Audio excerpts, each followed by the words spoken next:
आज हामी इन्डिसेसको यो सल्भ गर्नेवाला छौँ र यो सल्भ इन्डिसेसको हो। यो धेरै नै सजिलो छ र यो भिडियोमा हामी सजिलै सल्भ गर्न सक्छौँ।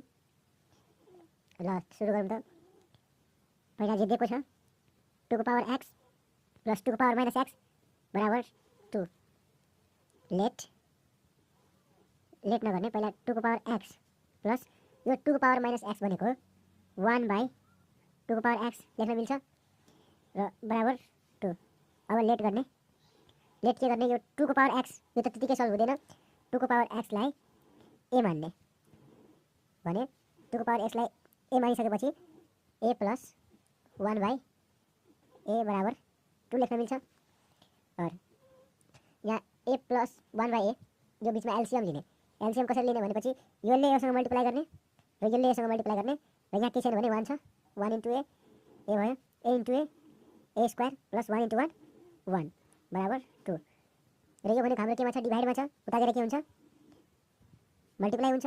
2 इन्टु a 2a, यो 2a भनेको हाम्रो केमा छ प्लसमा छ, यो यता आएर माइनस हुन्छ। अब आयो हाम्रो यो क्वाड्रेटिक इक्वेसन। यसलाई सल्भ गरेर हामीले a को भ्यालु ल्याउनु छ अहिलेको लागि। यसमा a को भ्यालु ल्याउनलाई यो जुन हाम्रो यो छ, यो कन्स्ट्यान्ट टर्म छ, यसको कोफिसिएन्ट a को कोफिसिएन्टसँग मल्टिप्लाई गर्ने, 1 1 हुन्छ, 1 को फ्याक्टर लिएर यो भनेको हाम्रो 1 को फ्याक्टरलाई प्लस गरेर हामीले 2 ल्याउनु पर्ने हुन्छ। a स्क्वायर 1 को फ्याक्टरलाई प्लस गरेर 2 ल्याउनु भनेको 1 प्लस 1 भनेको 2 आउँछ हाम्रो, प्लस 1 जस्ताको तस्तै। और a स्क्वायर माइनस 1 लेखिराख्नु परेन, 1 1 1 इन्टु a माइनसको माइनस प्लस माइनस, यो minus plus minus 1 into a plus को प्लस 1 इज इक्वल टु 0।